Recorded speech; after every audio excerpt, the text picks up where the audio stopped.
It-13 ta' Diċembru 1974 jibqa' mfakkar fil-kalendarju Malti bħala jum ir-Repubblika.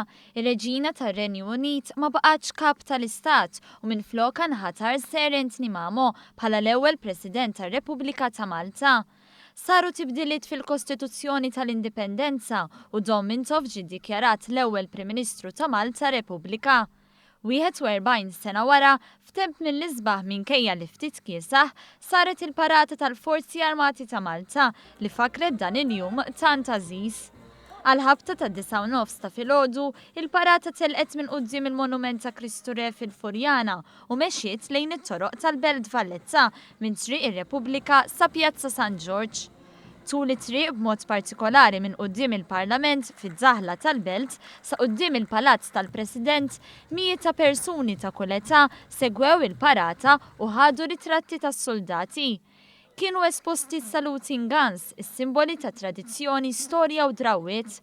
Dan sar bħala parti miċ-ċelebrazzjonijiet tal-45 anniversarju tal-Forzi Armati ta' Malta. Għal-ħabta tal-10 l-President Mary Louise Coleiro Preca u l-Prim Ministru Joseph Muscat waslu fi Pjazza San George bil-banda tal-Forzi Armati iddoq l-ewwel 8 battuti tal-innu Malti ma' kull wasla.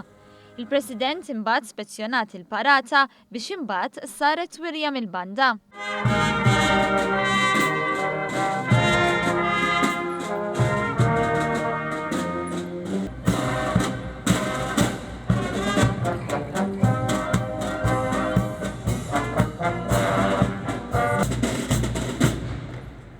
Kien imiss li l-parata tagħmel dak imsejjaħ March Past li sar darbtejn, darba b'ritmu bil-mod u darba b'ritmu maġġel.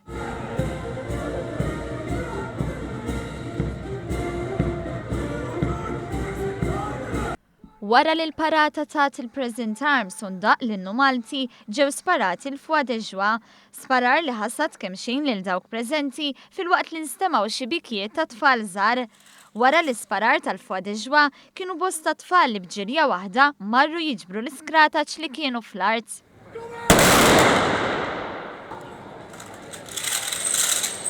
Il-parata ntemmed bid-daq tal-innu Malti biex imbagħad il-President u l-Prim Ministru daħlu l-palazz skortati mill-Kap Kmandant tal-Forzi Armati fil-waqt li l-parata mmarċjat lejn triq l-assedju l-kbir.